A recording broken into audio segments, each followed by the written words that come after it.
Movie की शुरुआत में हमें दिखाया जाता है 1796 में एक गरीब विधवा अपने बेटे जेक को अपनी इकलौती गाय बेचने भेजती है ताकि वे अपने बीमार बेटी के इलाज के लिए डॉक्टर को पैसे दे सके। हालांकि जब जेक वापस आता है तो वो बताता है कि उसने गाय के बदले जादुई बीज खरीदे हैं। उसका भाई विल गुस्से से भर जाता है और जेक को मारने लगता है और जेक को ही अपनी बहन की मौत का जिम्मेदार ठहराता है। 15 साल बाद फ्रांस के कब्जे वाले जर्मनी में विल और जेक ग्रिम अब बड़े हो चुके हैं और कार्लस्टेड शहर पहुंचते हैं। वे मेयर के ऑफिस में एक चुड़ैल की कहानी सुनने जाते हैं जो स्थानीय मिल में भटक रही है। अब जेक मेयर और उनके बीच की सारी बातों को अपनी किताब में डिटेल में लिख रहा था, जैसे उसने अलग अलग शहरों की कहानियां लिखी थी। विल कहता है ये मामला थोड़ा मुश्किल लग रहा है, फिर भी अगर उन्हें अच्छी तनख्वाह मिले तो वो इसे निपटाने के लिए तैयार है। मेयर भाइयों की मांगी गई रकम देखकर हैरान रह जाता है, लेकिन अब वे दोनों भाई ही उसकी मदद कर सकते थे, इसलिए मेयर मान जाता है। जेक और विल मालिक के साथ मिल जाते हैं और सब कुछ तैयार कर लेते हैं, जिसमें जमीन पर शैतानी शक्ति से लड़ने वाला तारा बनाना, कवच पहनना और अपने तीरों में बच्चों के आंसू भरना, ऐसी कई तरह की तैयारी करते हैं। हालांकि उनके तैयार होने से पहले ही चुड़ैल का भूत आ जाता है, इसलिए उन्हें अपनी प्लानिंग में थोड़ा बदलाव करना पड़ता है। गलत औजारों के साथ मिल में इधर उधर भटकने के बाद भाइयों को आखिरकार चुड़ैल पर अपनी बंदूक और क्रॉसबो तानने के लिए सही जगह मिल जाती है, लेकिन चुड़ैल अपने जादू से दोनों भाइयों को एक दूसरे पर हथियार चलाने पर मजबूर कर देती है। खुशकिस्मती से उन्हें इससे निपटने का अनुभव था, इसलिए वे उसके नियंत्रण से बाहर निकलकर चुड़ैल को गोली मारने में कामयाब हो जाते हैं। चुड़ैल के मरते ही उसका शरीर सांपों का झुंड बन जाता है, इसलिए जेक उन्हें एक थैले में रखता है और मिल के मालिक से कहता है कि इसे शीशे से ढके एक डब्बे में बंद कर दे और फिर किसी भी नदी से दूर दफना दे। मिल का मालिक उन्हें पैसे देकर चला जाता है और जैसे ही वो नजरों से ओझल हो जाता है, हम देखते हैं कि जेक इस अपमानजनक काम के बारे में शिकायत करने लगता है, क्योंकि वो पहले एक विद्वान व्यक्ति हुआ करता था। मगर विल जेक को समझाता है कि मशहूर होना ज्यादा बेहतर है। फिर अब जाकर हमें दोनों भाइयों की असल प्लानिंग समझ आती है। दरअसल मिल में कभी कोई अलौकिक शक्ति थी ही नहीं। चुड़ैल और जादू सब कुछ दोनों भाइयों का रचा हुआ खेल था, जिन्हें वे हिडलिक और बस की मदद से किया करते। बदले में उन्हें भी मिले हुए पैसों का कुछ हिस्सा दिया जाता था। असल में ग्रिम्स भाई शहर शहर जाकर विशेष हथियारों और जेक के जादुई कहानियों का उपयोग करके पहले तो उत्पात मचाते, फिर वे स्थानीय लोगों से इसे हटाने के लिए पैसे लिया करते थे। इस बीच हम देखते हैं मार्बडन के जंगले में लाल रंग का जैकेट पहने एक छोटी लड़की फूल चल रही होती है। तभी उसे अपने पीछे किसी के होने का एहसास होता है। तभी एक पेड़ भी अचानक अपनी जगह से हिलने लगता है, जिसे देख लड़की भाग जाती है, लेकिन इससे पहले कि वो शहर पहुंच पाती, एक जानवर उस पर कूद पड़ता है। बस उस बच्ची का लाल रंग का कपड़ा एक पेड़ की शाखाओं में फंसा रह जाता है। दूसरी ओर कार्लस्टेड में ग्रिम्स भाइयों को एक शराब के अड्डे पर अपनी सफलता का जश्न मनाते हुए दिखाया जाता है। हालांकि जब वे सोने जाते हैं तो फ्रांसीसी सैनिक और इटालियन सैनिक मार्कोरियो कैवाल्डी एक समूह उनके पास आता है, जो दोनों भाइयों को अपने घोड़े से बांध देता है ताकि वे उन्हें फर्श पर घसीटा जा सके। अगली सुबह उन्हें जनरल वावरिन डेलाटोम के पास ले जाया जाता है, जिन्होंने पहले ही हिडलिक और बस को पकड़ लिया था और उन्हें सब कुछ कबूल करवा लिया था। डेलाटोम दोनों भाइयों को उनके झूठ और चोरी के लिए फांसी देना चाहता था, लेकिन अगर वे उसकी थोड़ी सी मदद करने के लिए तैयार हो जाते तो वो उन्हें माफ करने के लिए भी तैयार था। वो उन्हें बताता है कि मार्बडन शहर के बच्चे गायब हो रहे हैं और उन बच्चों को गायब करने वाला अपराधी इस सब को जादू दिखाने की पूरी कोशिश कर रहा है। दोनों भाई बेशक रहस्य सुलझाने के लिए तैयार हो जाते हैं, लेकिन इस बीच मार्बडन के जंगल में लापता लड़कियों को ढूंढने की कोशिश में दो और बच्चे रास्ता खो जाते हैं। हालांकि लड़का अपने पीछे ब्रेड के टुकड़े निशान के रूप में छोड़ रहा था, लेकिन एक कौवा उन टुकड़ों को उठा लेता है। डरावने जंगल के कारण विचलित होकर लड़की अपने भाई से अलग हो जाती है। तभी एक पेड़ की शाखा लड़की का स्कार्फ उसके कंधे से उठा लेती है और लड़की को कीड़े से भरे हुए एक गड्ढे की तरफ ले जाती है, जहां वो शिकारी उस बच्ची को आखिरकार ढूंढ लेता है। अगले दिन कैवल्डी ग्रिम्स भाइयों को मार्बडन ले जाता है और हथियारों से लैस सतर्क नगरवासी उनका स्वागत करते हैं। हालांकि जब वे उनका नाम लेते हैं तो युवा साशा उनके बचाव में आगे आती है और कहती है कि उसने उनकी बहादुरी के किस्से सुने हुए हैं। फिर नगरवासी उनकी मदद स्वीकार करते हैं और ग्रिम्स भाइयों को बच्चों की गायब होने वाली पूरी कहानी की जानकारी बताते हैं। इस दौरान जेक ये सारी बातें अपने किताब में लिख रहा होता है। उसके उलट विल ये सोच रहा था कि इस कहानी को अपने हिसाब से दिखाने में कितना खर्चा होगा। हालांकि काम शुरू करने के लिए उन्हें किसी ऐसे व्यक्ति की जरूरत होगी जो जंगल की अच्छी तरह जानकारी रखता था, इसलिए नगरवासी उन्हें उस जालसाज से मिलाने के लिए भेज देते हैं, जिसके बारे में उनका मानना था कि वो शापित है। ये जालसाज एंजेलिका नाम की एक शिकारी निकलती है, जिसकी बहनों को भी अगवा कर लिया गया है। वो पहले तो मदद करना नहीं चाहती थी, लेकिन जब ग्रिम्स भाई वादा करते हैं कि वे उन बच्चों को बचा सकते हैं और कैवल्डी भी एंजेलिका पर थोड़ा दबाव डालने की कोशिश करता है, इसलिए आखिरकार एंजेलिका मान जाती है। इस बात से अनजान कि शिकारी उनका पीछा कर रहा है, खोजी दल जंगल में प्रवेश करता है। फिर एंजेलिका उन्हें आखिरी पड़ाव के लिए घोड़ों को छोड़ने के लिए कहती है। आखिरकार वे एक बहुत ऊंचे टावर तक पहुंचते हैं जहां अंदर जाने का कोई रास्ता नहीं है और चारों ओर से वो तहखानों से घिरा हुआ है। एंजेलिका जेक को पूरी कहानी वैसे ही बताती है जैसे उसके पिता उसे बताया करते थे। क्रिश्चियन राजा ने जंगल के लोगों को तबाह कर दिया और उसे जलाकर एक शहर बनाया। इस राजा का विवाह मिरर क्वीन से हुआ था, जो सुंदर थी और सभी की प्रिय भी थी, लेकिन वो स्वभाव से बहुत घमंडी होती है। जब प्लेग आया और राजा नहीं बच सके तो रानी ने टावर बनवाया और खुद को नीचे के खतरों से सुरक्षित रखते हुए अपने आप को उस टावर में बंद कर लिया। मगर फिर भी हवा प्लेग को रानी तक ले गई और जब वो सड़ने लगी तो इलाके के सभी लोग उसकी चीखें सुन पा रहे थे। क्योंकि अब प्लेग ने शहर को तबाह कर दिया था, इसलिए टावर के चारों ओर जंगल फिर से उग आया था। शिकारी अपने घोड़ों में से एक को कुछ छोटी छोटी मकड़ियां खिला रहा था। जेक को डर का एहसास तब हुआ जब उसने एक पेड़ को अपने आप हिलते हुए देखा और पूरी तरह घबरा गया।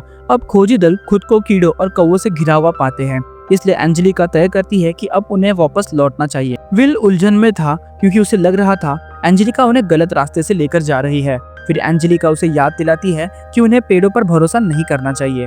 अगले सीन में वो एक मेंढक उठाती है और उसे चाटते हुए कहती है ये बूढ़े मेंढक के लिए एक चुम्बन है ताकि वे जंगल में रास्ता पा सके। मेंढक के निर्देशों का पालन करते हुए वे सुरक्षित रूप से अपने घोड़ों के पास वापस आ जाते हैं और जेक देखता है कि उसका घोड़ा अजीब व्यवहार कर रहा है। जब वे शहर लौटते हैं तो एंजेलिका दोनों भाइयों से कहती है कि वो उनके साथ फिर कभी जंगल नहीं जाएगी।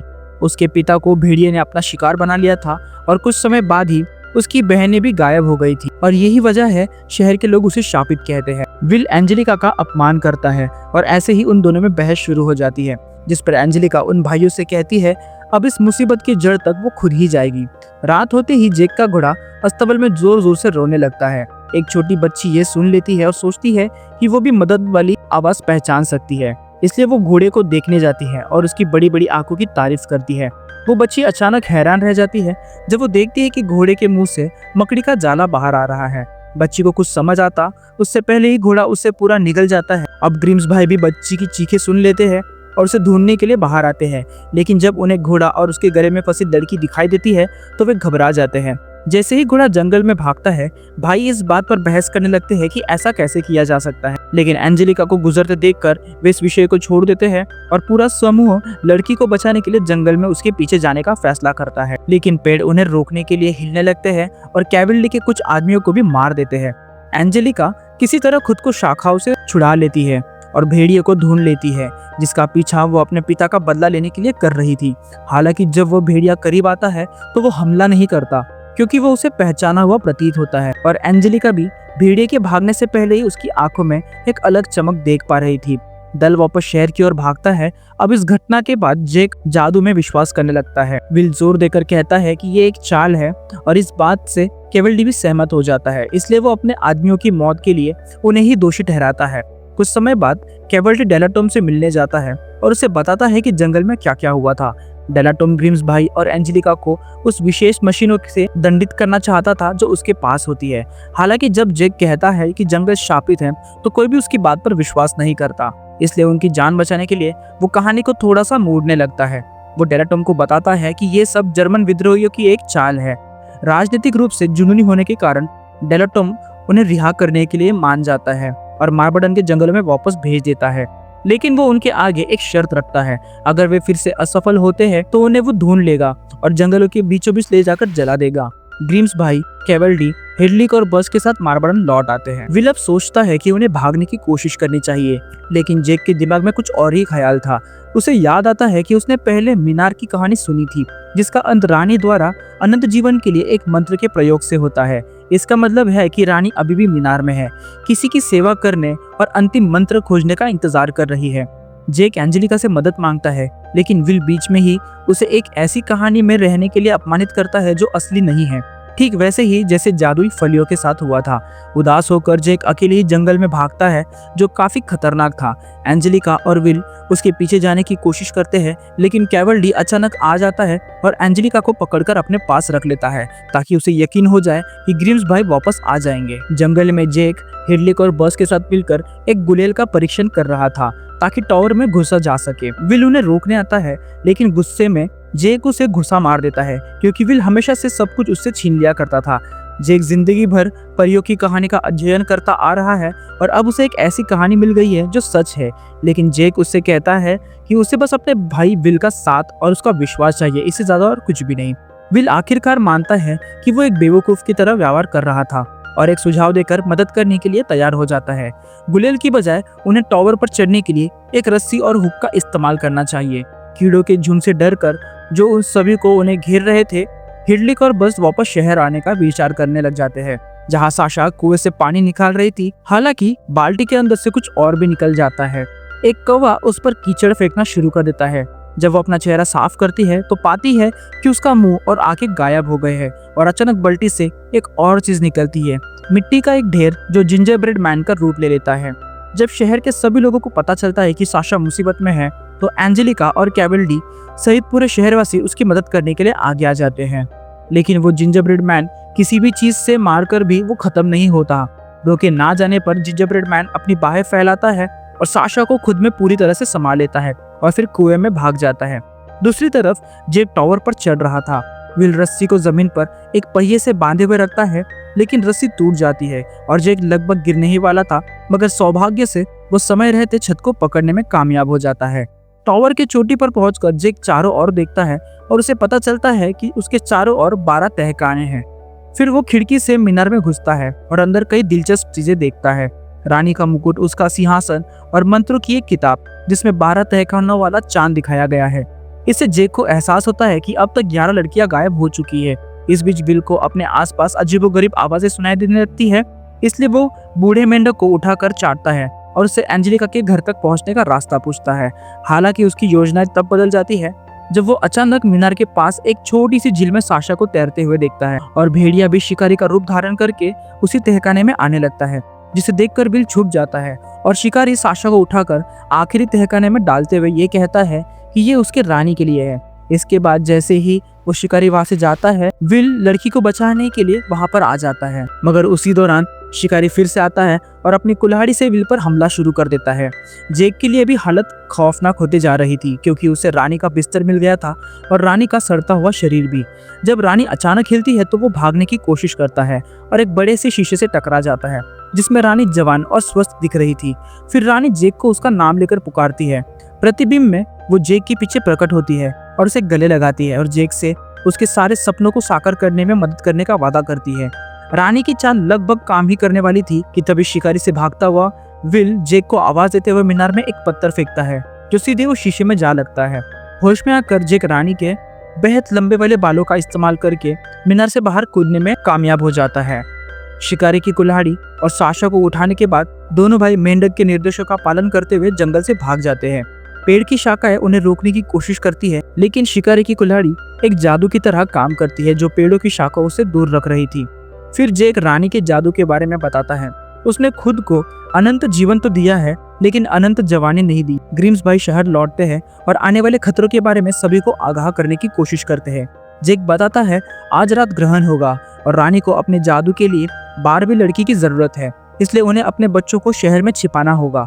इससे पहले कि भी कुछ कर पाते, डेलाटोम अपने सैनिकों और हिडलिक और बस के शवों के साथ वहां पर पहुंच जाता है और जैसे ही डेलाटोम ने कहा था वो ग्रिम्स भाइयों को झूठ बोलने और चोरी करने के आरोप में गिरफ्तार करने के लिए आगे बढ़ता है। जंगल ले जाने के पहले जेक कुल्हाड़ी जमीन पर गिरा देता है और जंगल में उन्हें बांध दिया जाता है। सैनिक जेक की कहानियों वाली नोटबुक को भी उनके साथ जलाने के लिए आगे आग में फेंक देते हैं। डेलाटोम खुशी से आग को फैलते हुए देखने लगता है, ये सोच कर कि उसकी जीत हुई है। हालांकि एंजेलिका जमीन से कुल्हाड़ी ढूंढ लेती है और उसका इस्तेमाल करके सैनिकों से बचकर भाइयों को बचाने लगती है। वे तीनों जंगल में अंदर भागते हैं जहां उन्हें भेड़िया दिखाई देता है जो शिकारी में बदल जाता है और यहाँ हमें पता चलता है कि वो शिकारी कोई और नहीं बल्कि एंजेलिका का पिता है जो पूरे समय रानी के जादू के वश में है, इसलिए रानी को बचाने के लिए लड़कियों को अपहरण कर रहा था। वो शिकारी अब अपनी कुल्हाड़ी वापस ले लेता है और एंजेलिका के ऊपर वार करने ही वाला था कि ग्रिम्स भाई उसकी मदद करने के लिए पहुंच जाते हैं। विल आगे से शिकारी का ध्यान भटकाने की कोशिश करता है जबकि जेक एंजेलिका को पकड़ लेता है, लेकिन वो उसकी पकड़ से छूटकर एक झील में गिर जाती है जिस वजह से शिकारी तुरंत झील को जमा देता है और फिर से भेड़िए में बदलकर मीनार के अंदर भाग जाता है। जेक बर्फ तोड़ देता है लेकिन अब तक बहुत देर हो चुकी थी और एंजेलिका अब 12वीं लड़की बन चुकी है। मंत्र के पूरे होते ही रानी जाग जाती है और अपने जादू से आग बुझाने लगती है, जिससे इतनी तेज हवा चलती है कि शहरवासी और ज्यादातर सैनिक डर जाते हैं। डेलाटोम उन लोगों को कायर समझकर गोली मार देता है जो भाग रहे होते हैं, लेकिन अब धुआं कम होने लगता है और ग्रिम्स भाइयों के शव उनके जगह पर नहीं होते। ये देखकर डेलाटोम को बहुत आश्चर्य हो जाता है और केवल्डी इस सब को चमत्कार कहता है। इस बीच दोनों भाई मीनार की ओर दौड़ते हैं और देखते हैं कि शिकारी एंजेलिका को आखिरी तहखाने में डाल देता है। जैसे ही कबों का एक झुंड शिकारी को रानी के पास ले जाता है, विल और जेक फिर से तहखाना खोलने की कोशिश करते हैं, लेकिन वो ताबूत किसी भी हालत में खुल नहीं पाता। वे अपने औजार आजमाने वाले थे कि डेलाटोम और केवल्डी उनके नौकरों के साथ ग्रिम्स भाइयों को मारने आ पहुंचते हैं। डेलाटोम केवल्डी को उन पर गोली चलाने का आदेश देता है, लेकिन वो मना कर देता है, इसलिए डेलाटोम उसे गोली मार देता है। और जब वो विल और जेक पर गोली चलाने के लिए मुड़ता है तो एक टहनी उसके पैरों में आ जाती है और जेक मौके का फायदा उठाकर उसे धक्का देकर भाग जाता है। सैनिक जेक के पीछे जाता है। बचने के लिए जेक सैनिक पर कुल्हाड़ी फेंकता है, लेकिन सैनिक उस कुल्हाड़ी से बच जाता है और जैसे ही वो जेक पर वार करने वाला था, कुल्हाड़ी पर लगे जादू के कारण वो बुमरैंग की तरफ वापस आ जाती है, जिससे सैनिक मर जाता है।